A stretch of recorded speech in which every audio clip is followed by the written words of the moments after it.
Magandang araw na muli mga boss. Bagong bili ni customer itong sasakyan at pinecheck niya sa akin itong handbrake niya. Dahil nga sa kahit naka-handbrake na is umaandar pa. At kung nakita niyo mga boss, nang hinila ko itong handbrake niya, mataas na. At ramdam ko na mahina na yung kapit niya. Pati nga itong brake pedal niya, malalim na rin. Handbrake na, maaldar pa. Hindi ko makapit yung handbrake. Taas eh oh. Pwede ma-adjust yun bro? Dapat hanggang dito lang yun. Oo nga, taas nga yun. Taas eh oh. Pag ganito mga boss, pwedeng manipis na itong brake shoe niya at kailangan ng palitan. Pero kung makapal pa yan, pwede naman niyang linisin lang tapos mag-a-adjust ka. Kaya pupwesto na ako dito sa likuran ng gulong. Tatanggalin ko itong wheel cover niya or hubcap. Hilahin nyo lang yan mga boss, matatanggal na. Tapos gamit ako ng impact wrench ko, tanggalin ko itong 5 nut niya dito sa gulong. Napansin nyo mga boss, itong rim niya, grabe yung kalawang oh.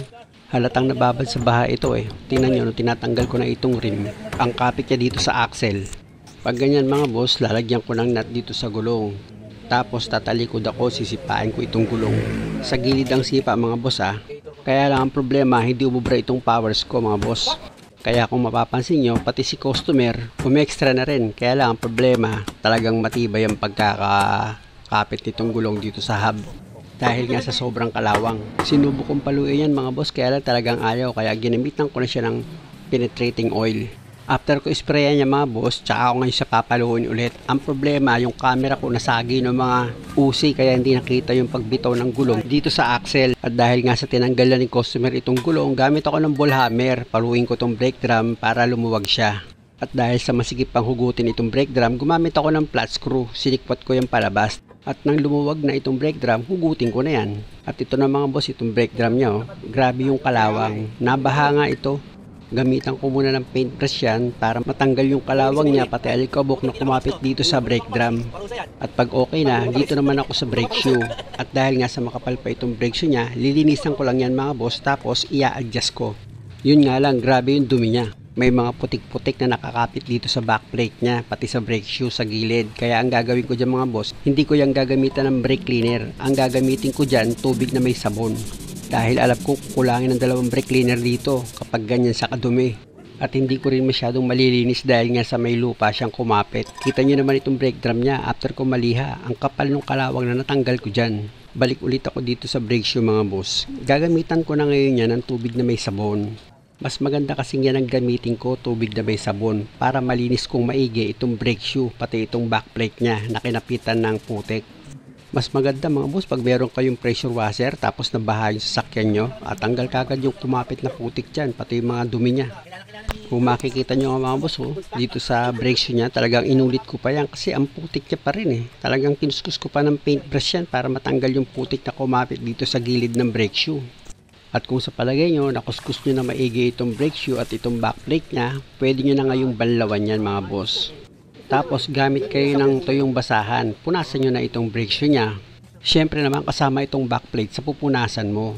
At pag okay na, gamit ka ng flat screw. Pwede ka na ngayon mag-adjust dito sa brake adjuster niya. Siguraduhin nyo lang pag nag-adjust kayo, wag naman yung kapit na kapit itong brake drum dito sa brake shoe. Dapat naiikot nyo pa rin itong gulong or itong brake drum niya after nyo mag-adjust. Pag sumobra kasi sa pag-adjust, pwedeng manikit yan at sa bandang huli, ikaw din yung mamomroblema. Pag nilagay mo naman itong brake drum, isentro mo lang yan dito sa mga stud niya, tsaka mo ngayon siya itulak. O diba? Ganun lang, salpak mo na itong brake drum, tsaka mo ngayon siya ikutin. Dapat hindi hapit yan pag inikot mo. Ibig kong sabihin, hindi masyadong dikit. At dahil okay na yan mga boss, pwede ko na ngayon ilagay itong gulong. Sa paglagay naman ng gulong mga boss, madali na lang yan. Siguraduhin nyo nga lang na maayos yung pagkakahigpit nyo dito sa mga nut niya. At pag okay na yan, pwede nyo na ngayon ilagay itong hubcap niya. Siguraduhin nyo lang na nakaguide itong hubcap niya dito sa pito ng gulong or yung tire valve bago mo tuluyang ilagay itong hubcap niya. Dahil okay na ako dyan mga boss, dito naman ako sa kabilang side ng gulong. Tandaan nyo mga boss, pag nag-adjust kayo ng preno or ng handbrake, dapat both side ng gulong sa likod, lilinisan nyo at i-adjust nyo. Hindi pwedeng isang side lang ang i-adjust nyo. Dapat parehas. Tanggalin ko na itong gulong mga boss. Kung makikita nyo, di ba? Grabe talaga yung kalawang niya. Kaya malabong matanggal ko yan mga boss. Gaya ng dati mga boss, lalagyan ko ulit ng nut yan. Sisipain ko. Baka sakali makuha ko, kaya lang nung umpisa pa lang ramdam ko kagad matigas kaya inisprayan ko ng penetrating oil yan. Tsaka ako ngayon paluin ng ball hammer itong rim niya para itong gulong is bumitaw siya. Siya nga pala mga boss yung ganitong klaseng rim. Matigas yan. Hindi mo yan basta-basta matutupi pag pinalo mo yan ng ball hammer. At syempre naman, dapat alam mo kung saan parte ng rim ka papalo para bumitaw siya dito sa axle. Dito na ako sa pagtanggal ng brake drum mga boss. Dahil nga sa sobrang dumi ng brake yung mga boss, kaya maganit kong tinatanggal itong brake drum. At dito naman sa brake drum mga boss, nakita nyo, grabe yung kalawang niyan. Tapos meron pang putik dyan sa loob niya. Pero tubig na may sabon mga boss, matatanggal yan. Tapos liyahin ko ng basa siya para matanggal ko yung kumapit na putik-putik dyan, pati yung kalawang. Kita nyo mga boss, lumapot na yung tubig niya. Dahil nga sa kalawang na kumapit at yung putik, yun, naghalo. Dito naman ako sa brake shoe mga boss. Dahil nga sa makapal pa itong brake shoe, lilinisin ko rin yan.